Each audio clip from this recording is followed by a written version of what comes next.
નમસ્કાર વિદ્યાર્થી મિત્રો, છેલ્લે આપણે આંતરિક ઉર્જા કોને કહેવાય અને એન્થાલ્પી કોને કહેવાય એના વિશે આપણે સમજૂતી મેળવી. પહેલા તો અવસ્થા વિધેય કોને કહેવાય? રેડી? પ્રણાલીમાંના જે ગુણધર્મો ફક્ત પ્રણાલીની અવસ્થા પર જ આધાર રાખે એને આપણે કહેશું અવસ્થા વિધેય. અવસ્થા પ્રાપ્ત કરવા માટેની પદ્ધતિ ઉપર આધાર રાખતા નથી. પછી આગળ ચાર અવસ્થા વિધેય મેં કીધા હતા: આંતરિક ઉર્જા, એન્થાલ્પી, એન્ટ્રોપી અને મુક્ત ઉર્જા. આંતરિક ઉર્જા એટલે કેપિટલ યુ, એન્થાલ્પી એટલે એચ, એન્ટ્રોપી એટલે એસ અને મુક્ત ઉર્જા એટલે જી. આ ચાર શું છે? અવસ્થા વિધેય પ્રણાલીના. તો સૌપ્રથમ આંતરિક ઉર્જા. તો પદાર્થની અંદર દ્રવ્યનો જથ્થો અને લાક્ષણિક બંધારણને આધારિત જે ઉર્જા સમાયેલી હોય એને આપણે કહેશું આંતરિક ઉર્જા. જે ગતિજ ઉર્જા અને સ્થિતિજ ઉર્જા સ્વરૂપે સંગ્રહાયેલી હોય એનું રૂપાંતર જ્યારે ઉષ્મામાં કરવામાં આવે તો ઉષ્માનો પ્રચંડ જથ્થો પ્રાપ્ત થશે. પ્રણાલીની એક અવસ્થામાંથી બીજી અવસ્થામાં રૂપાંતર થાય ત્યારે દ્રવ્યનો જથ્થો અચળ રહે, પણ એની લાક્ષણિકતા બદલાવાના કારણે એની આંતરિક ઉર્જામાં પણ ફેરફાર થશે.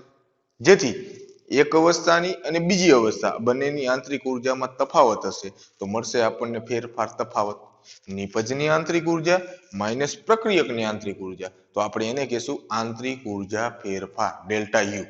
અને જ્યારે અચળ કદે ઉષ્મામાં ફેરફાર થતો હોય, પ્રક્રિયા દરમિયાન અચળ કદે ઉષ્મામાં ફેરફાર થતો હોય તો એને કહેવાય આંતરિક ઉર્જા ફેરફાર. બીજું અવસ્થા વિધેય હતું એન્થાલ્પી. આંતરિક ઉર્જા યુ પ્લસ દબાણ અને કદનો ગુણાકાર પીવી, એચ બરાબર યુ પ્લસ પીવી, તો એને કહેશું એન્થાલ્પી. જેમ આંતરિક ઉર્જા એમ એન્થાલ્પી પણ એક અવસ્થામાંથી બીજી અવસ્થામાં રૂપાંતર થાય પ્રક્રિયા દરમિયાન તો એન્થાલ્પી પણ બદલાય. તો નિપજની એન્થાલ્પી માઇનસ પ્રક્રિયકની એન્થાલ્પી, એને કહેશું એન્થાલ્પી ફેરફાર. અચળ દબાણે થતો ઉષ્માનો ફેરફાર હોય એટલે એન્થાલ્પી ફેરફાર ડેલ્ટા એચ બરાબર ક્યુપી. તો બે જોઈએ આપણે અવસ્થા વિધેય. હવે આગળ આવશે ઉષ્મા ગતિ શાસ્ત્રના નિયમ. પેલા શૂન્યનો નિયમ આવે પણ એનો કોઈ વધારે ઉપયોગિતા જરૂરી નથી. તો પેલા લેશું ઉષ્મા ગતિ શાસ્ત્રનો પ્રથમ નિયમ.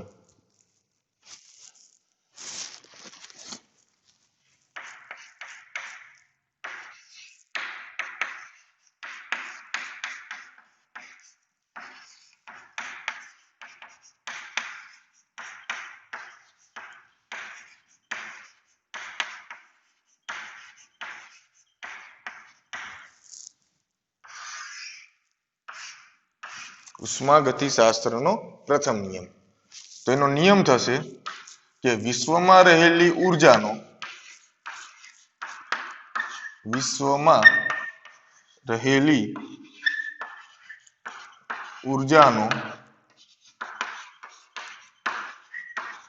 કુલ જથ્થો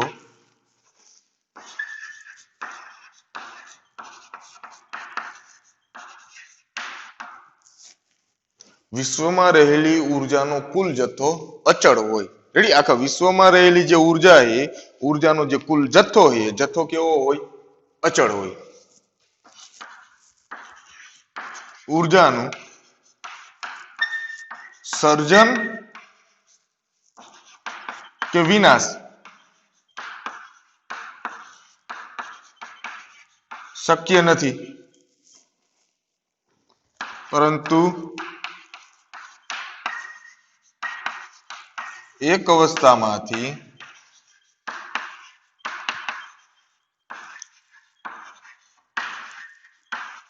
બીજી અવસ્થામાં રૂપાંતર થાય. રેડી? ઉષ્મા ગતિ શાસ્ત્રનો જે પ્રથમ નિયમ છે કે વિશ્વમાં રહેલી ઉર્જાનો કુલ જથ્થો એ અચળ હોય. વિશ્વમાં રહેલી જે ઉર્જા છે એનો જે કુલ જથ્થો છે એ જથ્થો કેવો હોય? અચળ હોય. ઉર્જાનું સર્જન કે વિનાશ શક્ય નથી. ઉર્જાનું તમે સર્જન પણ ન કરી શકો કે ઉર્જાનો વિનાશ પણ કરી શકતા નથી, પરંતુ એક અવસ્થામાંથી બીજી અવસ્થામાં એનું રૂપાંતર થાય. વિશ્વમાં રહેલી ઉર્જા જે છે એનો કુલ જથ્થો એ અચળ રહે. પ્રણાલી ઉર્જા ગુમાવે તો મેળવે કોણ? પર્યાવરણ. અથવા પ્રણાલી ઉર્જા મેળવે તો ગુમાવે કોણ? પર્યાવરણ. એટલે રહેશે તો ક્યાં? વિશ્વમાં જ. તો વિશ્વનો ઉર્જાનો કુલ જથ્થો કેવો હોય? અચળ હોય. ઉર્જાનું સર્જન કે વિનાશ શક્ય નથી, પરંતુ એક અવસ્થામાંથી બીજી અવસ્થામાં એનું શું થઈ શકે? રૂપાંતર. તો એક અવસ્થામાંથી બીજી અવસ્થામાં આપણે પ્રણાલીની અવસ્થા બદલાવો પ્રક્રિયા દરમિયાન, તો એની આંતરિક ઉર્જામાં ફેરફાર થાય, આંતરિક ઉર્જા બદલાય. તો આંતરિક ઉર્જામાં ફેરફાર કઈ રીતે થાય? તો એમાં બે શક્યતા. પહેલી કે પ્રણાલી ઉર્જા મેળવે અથવા તો ગુમાવે. પ્રણાલી ઉર્જા મેળવે, પ્રણાલી ઉષ્મા મેળવે અથવા પ્રણાલી ઉષ્મા ગુમાવે, તો એ આંતરિક ઉર્જામાં ફેરફાર થાય. અથવા પ્રણાલી દ્વારા કાર્ય થાય અથવા પ્રણાલી પર કાર્ય થાય. પ્રણાલી દ્વારા કાર્ય થાય અથવા પ્રણાલી પર કાર્ય થાય, તો પણ એમાં પ્રણાલી દ્વારા અને પ્રણાલી પર કાર્ય થાય તો એમાં શું થશે? આંતરિક ઉર્જામાં ફેરફાર થશે. તો એ પ્રણાલીની આંતરિક ઉર્જામાં થતો ફેરફાર એ બે શક્યતા ઉપર આધાર રાખે. કાં તો પ્રણાલી ઉષ્મા મેળવે અથવા ગુમાવે, પ્રણાલી દ્વારા કાર્ય થાય અથવા પ્રણાલી પર કાર્ય થાય એમાંથી.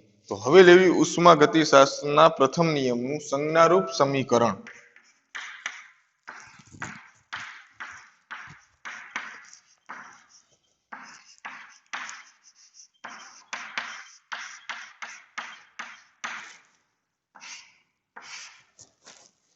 ધારો કે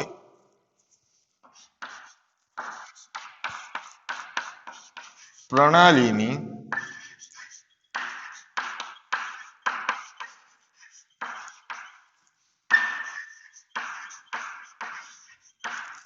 प्रारंभिक अवस्थानी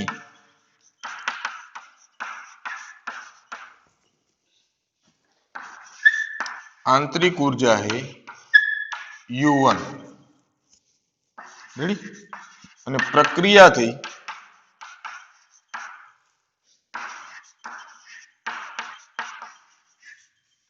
તેની અંતિમ અથવા સંતુલન સ્થિતિ જે પ્રાપ્ત કરી એ અંતિમ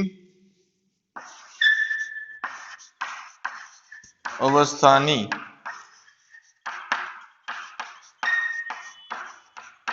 આંતરિક ઉર્જા બદલાઈને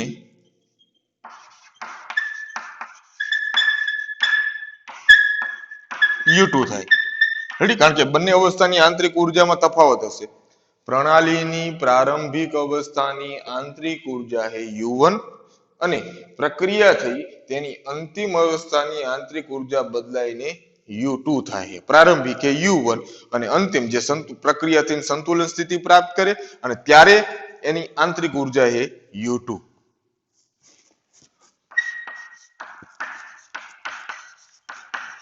પ્રક્રિયા દરમિયાન જ્યારે પ્રક્રિયા થતી હશે ત્યારે પ્રણાલી ઉષ્મા મેળવી હશે અથવા ગુમાવી હશે. પ્રક્રિયા દરમિયાન પ્રણાલીએ મેળવેલી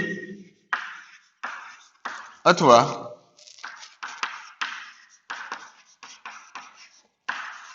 ગુમાવેલી ઉષ્મા, પ્રણાલીએ મેળવેલી અથવા ગુમાવેલી ઉષ્મા Q હોય અને પ્રણાલી દ્વારા અથવા પ્રણાલી પર થતું કાર્ય W હોય. પ્રણાલીની પ્રારંભિક અવસ્થાની યાંત્રિક ઉર્જા U1 है અને પ્રક્રિયા થઈ તેની અંતિમ અવસ્થાની યાંત્રિક ઉર્જા બદલાઈને થાય U2. પ્રક્રિયા દરમિયાન પ્રણાલીએ મેળવેલી અથવા ગુમાવેલી ઉષ્મા Q હોય. કારણ કે જ્યારે પ્રક્રિયા થતી હશે તો એમાં બે માંથી એક વસ્તુ થઈ હશે કે પ્રણાલીએ ઉષ્મા મેળવી હશે. જો ઉષ્મા મેળવી હશે તો ઉર્જામાં એટલો વધારો થશે. જો પ્રણાલીએ ઉષ્મા ગુમાવી હોય તો ઉષ્મા ગુમાવી ક્યાંથી? ઉર્જાનું રૂપાંતર કેમાં થઈ ગયું? ઉષ્મામાં. તો એની આંતરિક ઉર્જા ઘટે. કોના કારણે વાત કરું? ઉષ્મા. જો પ્રણાલી ઉષ્મા મેળવે તો એની આંતરિક ઉર્જા વધે. જો પ્રણાલી ઉષ્મા ગુમાવે તો એની આંતરિક ઉર્જા ઘટે. એવી જ રીતે જો પ્રણાલી દ્વારા અને પ્રણાલી પર થતું કાર્ય W હોય, જો પ્રણાલી દ્વારા કાર્ય થતું હોય તો કાર્ય કરવા માટે ઉષ્મા વપરાશે, ઉર્જા, તો આંતરિક ઉર્જા ઘટે. જો પ્રણાલી પર કાર્ય થતું હોય તો આંતરિક ઉર્જા વધે. રેડી? ખબર પડી એમાંથી કે ક્યારે પ્લસ અને ક્યારે માઇનસ? તો પ્રણાલી દ્વારા જ્યારે કાર્ય થતું હશે એમાંથી એ કાર્ય માટે, અને પ્રણાલી પર કાર્ય થતું હોય, રેડી, આ બેમાં એમાંથી તફાવત રહેશે. કમ્પ્લીટ? તો હવે સંજ્ઞારૂપ સમીકરણ એટલે શું કે પ્રારંભિક અવસ્થા u1 હતી, u1 માંથી બદલાઈને u2 થઈ, તો u2 બરાબર u1 હશે નહીં, બે સમાન હશે નહીં. એ u1 માં કાં તો ઉર્જા વધી હશે અથવા કાં તો ઉર્જા ઘટી હશે. કોના કારણે? ઉષ્મા અને કાર્યના કારણે. તો હવે એવું લખી શકાય u2 બરાબર u1 plus q plus w. કારણ કે ઉષ્મા મેળવે અથવા ગુમાવે, પ્રણાલી દ્વારા કાર્ય થાય અથવા પ્રણાલી પર થતું કાર્ય, આ બંને જે ફેરફાર છે એના કારણે આંતરિક ઉર્જામાં u1 માં ફેરફાર થશે. જો આ બેમાં વધારો થતો હશે તો u1 માં એટલું પ્લસ કરો તો u2 થશે, અથવા આ બે ઘટાડો કરતા હશે ઉષ્મામાં તો આની આંતરિક ઉર્જા એટલી ઘટશે જેટલી ઉષ્માને કાર્ય કરવા માટે વપરાય. તો હવે શું લખાય? u1 આ બાજુ લાવો, u2 માઇનસ u1 બરાબર q પ્લસ w. અંતિમ માઇનસ પ્રારંભિક એટલે ડેલ્ટા u.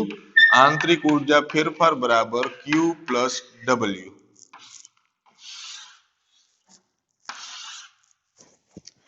ઉષ્માગતિશાસ્ત્રના પ્રથમ નિયમનું સંજ્ઞારૂપ સમીકરણ. પરંતુ દર વખતે q અને w નું મૂલ્ય પ્લસ જ નહીં લેવાનું, કારણ કે મેળવે તો પ્લસ થાય, ગુમાવે તો માઇનસ થાય ને. તો ઉષ્માનું જે મૂલ્ય આપ્યું હશે પ્લસ ક્યારે લેવાનું, માઇનસ ક્યારે લેવાનું, તો એનું આવે ગાણિતીય સ્વરૂપ. કયું સ્વરૂપ? ગાણિતીય. પેલા આટલી ખબર પડી? ડેલ્ટા u બરાબર q પ્લસ w.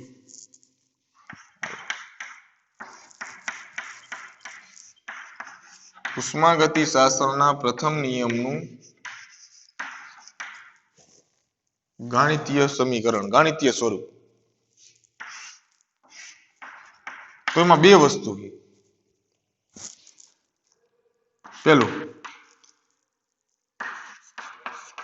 કે પ્રણાલી પ્રક્રમ દરમિયાન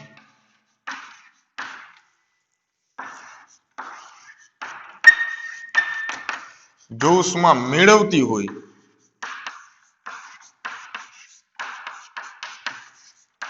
એટલે કે ઉષ્મા શોષક પ્રક્રિયા, મેળવે એટલે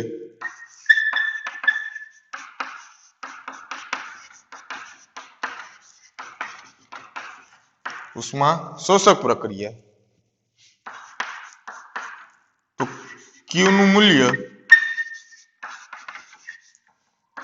પ્લસ ધન લેવાય. ક્યારે?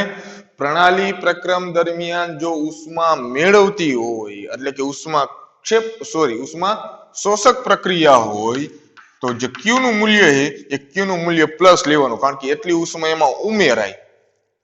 જે u1 હતી u1 માં એટલી વધશે ને, મેળવે એટલે ઉષ્માનું રૂપાંતર ઉર્જામાં થયું, તો u1 એટલે જે પેલા હતી એમાં એટલી q જેટલી વધારો થયો એમાંથી. ક્યારે? પ્રક્રમ દરમિયાન પ્રણાલી ઉષ્મા મેળવતી હોય, ઉષ્મા શોષક પ્રક્રિયા હોય તો q નું મૂલ્ય લેવાનું ધન. એનાથી વિરુદ્ધ પ્રણાલી પ્રક્રમ દરમિયાન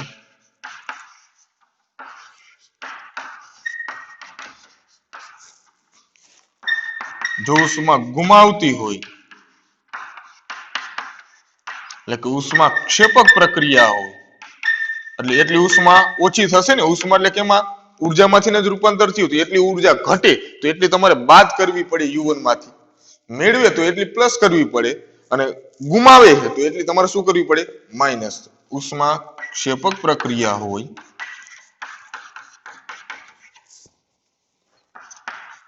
તો q નું મૂલ્ય માઇનસ ઋણ લેવાય.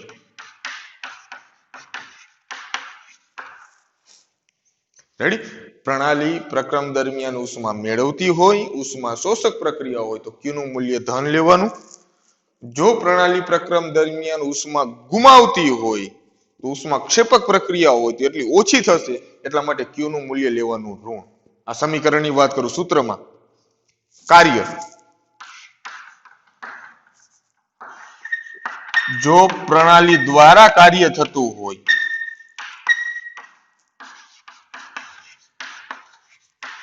પ્રણાલી દ્વારા કાર્ય થતું હોય તો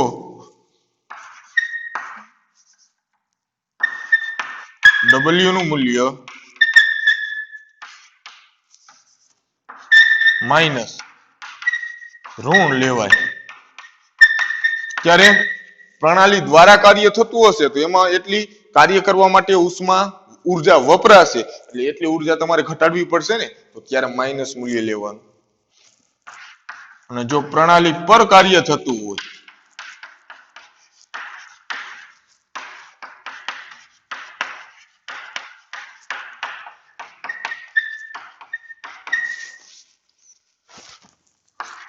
તો W નું મૂલ્ય પ્લસ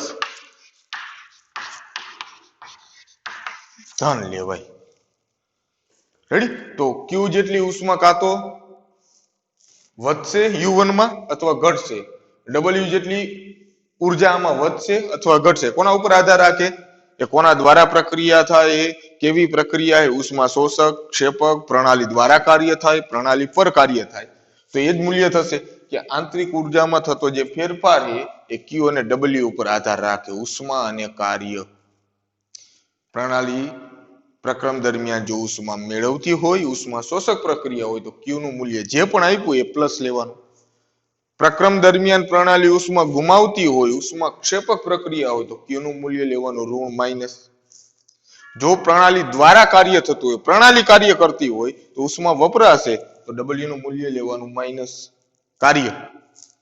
જો પ્રણાલી પર કાર્ય થતું હોય તો એટલી એ ઉર્જા મેળવશે તો W નું મૂલ્ય લેવાનું પ્લસ. આ એનું ગાણિતીય સ્વરૂપ. ઉષ્માગતિશાસ્ત્રનો પ્રથમ નિયમ, 3 માર્કનો પ્રશ્ન, એનું સંજ્ઞારૂપ સમીકરણ અને ગાણિતીય સ્વરૂપ.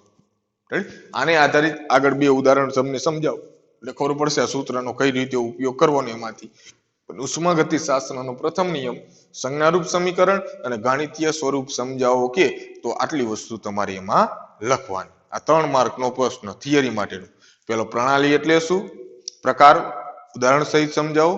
માત્રાત્મક અને વિશિષ્ટ ગુણધર્મો 2 માર્કનો, અને એક આ 3 માર્કનો ઉષ્માગતિશાસ્ત્રના પ્રથમ નિયમ જણાવી તેનું સંજ્ઞારૂપ અને ગાણિતીય સ્વરૂપ સમજાવો.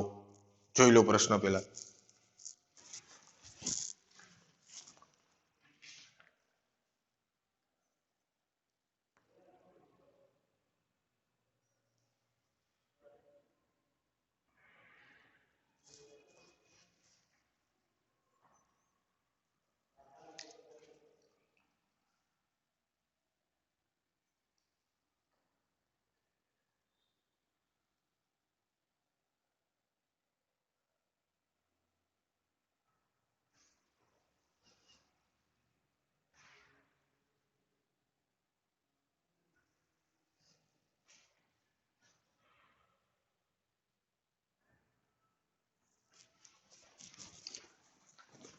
રેડી?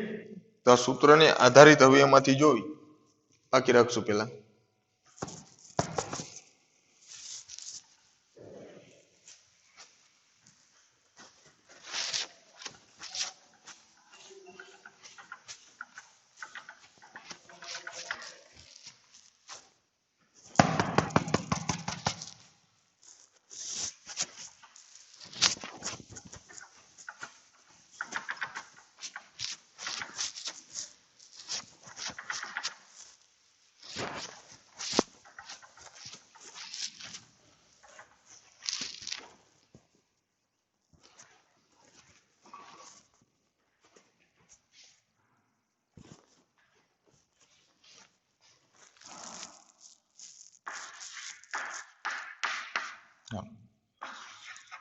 એક પ્રણાલી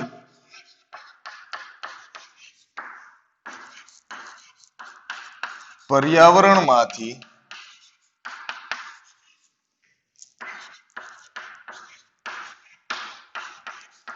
256 જૂલ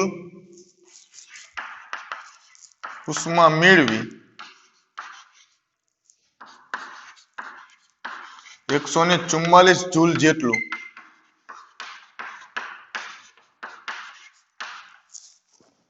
એક પ્રણાલી પર્યાવરણમાંથી 256 જૂલ ઉષ્મા મેળવી 144 જેટલું કાર્ય કરે છે તો તેની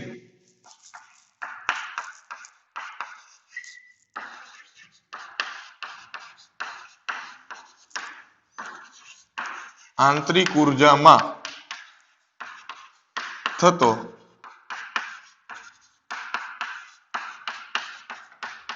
ફેરફાર ગણો એક પ્રણાલી પર્યાવરણમાંથી 256 જૂલ ઉષ્મા મેળવી 144 જૂલ જેટલું કાર્ય કરે તો તેની આંતરિક ઉર્જામાં થતો ફેરફાર ગણો હાલો તો ઉષ્માનું મૂલ્ય પેલા Q બરાબર 256 જૂલ શું કરે છે મેળવે કે ગુમાવે તો કે ઉષ્મા મેળવે તો ઉષ્મા શોષક પ્રક્રિયા તો Q નું મૂલ્ય કેવું લેવાય પ્લસ તો Q બરાબર પ્લસ 256 જૂલ ઉષ્મા મેળવી 144 જૂલ જેટલું કાર્ય કરે કોના દ્વારા પ્રણાલી દ્વારા કાર્ય થાય તો પ્રણાલી દ્વારા કાર્ય થતું હોય તો W નું મૂલ્ય કેવું લેવાનું માઈનસ તો 144 જૂલ જે છે કાર્ય તો W બરાબર માઈનસ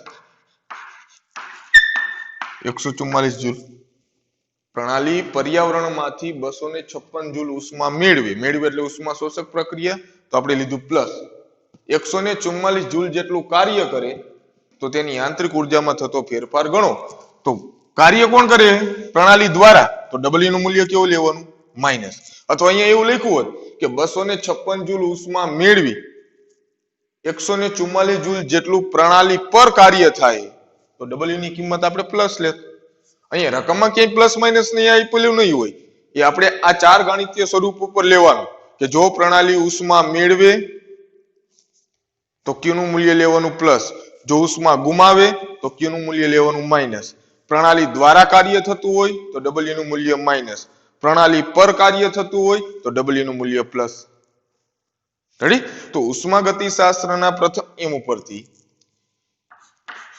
ડેલ્ટા U બરાબર Q પ્લસ W હાલો Q ની કિંમત તો કે 256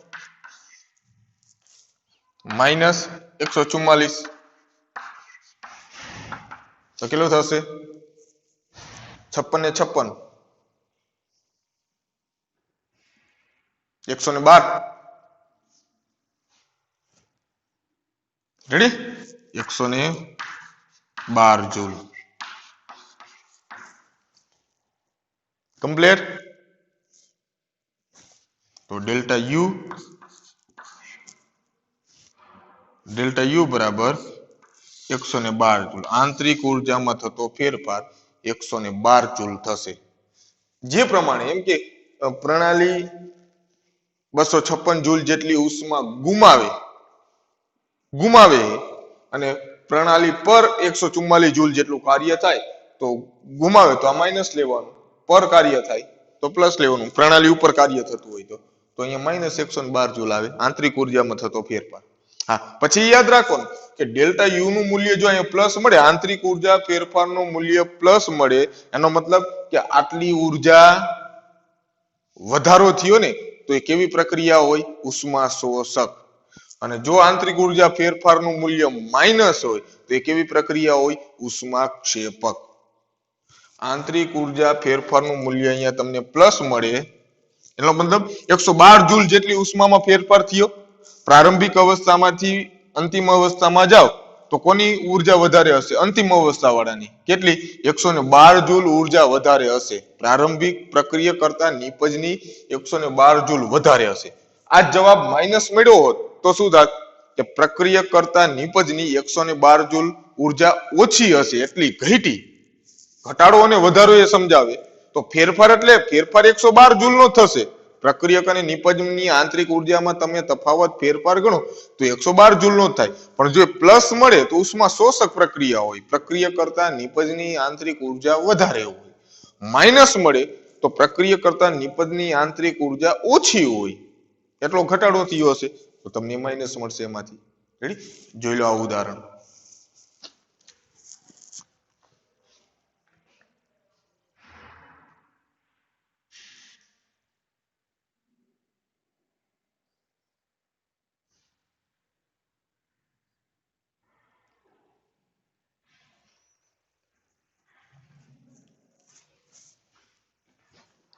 રેડી? કોરબડી? તો આખો પ્રશ્ન એ કમ્પ્લીટ કરી નાખજો. ઉષ્માગતિશાસ્ત્રનો પ્રથમ નિયમ એટલે કે જો આમાં શું થયું, પ્રણાલી ઉર્જા જો ગુમાવે તો ક્યાં જાય? પર્યાવરણમાં. પ્રણાલી ઉષ્મા મેળવે તો ક્યાંથી મેળવે? એટલે પર્યાવરણમાં ઓછી થાય એટલે પ્રણાલીમાં આવે. પણ પ્રણાલી અને પર્યાવરણ તો બે ક્યાં આવે? વિશ્વમાં જ આવશે ને. તો વિશ્વમાં રહેલી ઉર્જાનો કુલ જથ્થો અચળ હોય, એનું સર્જન કે વિનાશ શક્ય નથી. એને નાશ પણ ન કરી શકો ઉર્જાનો, કે એનું સર્જન પણ ન કરી શકો, પરંતુ એક અવસ્થામાંથી બીજી અવસ્થામાં શું થઈ શકે? એનું રૂપાંતર. પછી આપણે મેળવ્યું એનું સંજ્ઞારૂપ સમીકરણ.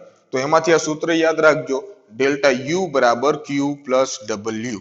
એનું ગાણિતીય સ્વરૂપ લેશું કે ક્યુ અને ડબલ્યુ નું મૂલ્ય પ્લસ કે માઇનસ ક્યારે લેવાનું? કારણ કે એટલી ઉર્જા વધે અથવા ઘટે. તો કે જો પ્રણાલી પ્રક્રમ દરમિયાન, પ્રક્રિયા દરમિયાન જો ઉષ્મા મેળવતી હોય, ઉષ્મા શોષક પ્રક્રિયા હોય, તો ક્યુ નું મૂલ્ય જે પણ આપ્યું એ પ્લસ લેવાનું. જો પ્રક્રમ દરમિયાન પ્રણાલી ઉષ્મા ગુમાવતી હોય, ઉષ્મા ક્ષેપક પ્રક્રિયા હોય, તો ક્યુ નું મૂલ્ય લેવાનું માઇનસ. જો પ્રણાલી દ્વારા કાર્ય થતું હોય તો ડબલ્યુ નું મૂલ્ય લેવાનું માઇનસ ઋણ, અને પ્રણાલી ઉપર કાર્ય થતું હોય તો ડબલ્યુ નું મૂલ્ય લેવાનું ધન પ્લસ. અને છેલ્લે આ ઉદાહરણ. આવી રીતે રકમમાં જે આપ્યું એ શબ્દનો ઉપયોગ કરવાનો કે ઉષ્મા મેળવતી હોય પ્રણાલી તો પ્લસ લેવાની, ગુમાવતી હોય તો માઇનસ. પ્રણાલી દ્વારા કાર્ય થતું હોય તો માઇનસ, અને પ્રણાલી પર કાર્ય થતું હોય તો પ્લસ. એને આધારિત આ એમસીક્યુ વાળા પ્રશ્નો એમાંથી ડેલ્ટા યુ બરાબર ક્યુ પ્લસ ડબલ્યુ વાળા થઈ શકે એમાંથી. રેડી? તો પ્રથમ નિયમનું સૂત્ર એટલે ડેલ્ટા યુ બરાબર ક્યુ પ્લસ ડબલ્યુ. તો પ્રથમ નિયમ કમ્પ્લીટ કરી નાખજો. આગળ કાર્ય કોને કહેવાય એની આગળ સમજૂતી નહીં આપશે એમાંથી. બરાબર? તો આટલું કમ્પ્લીટ કરી નાખજો. ઓકે.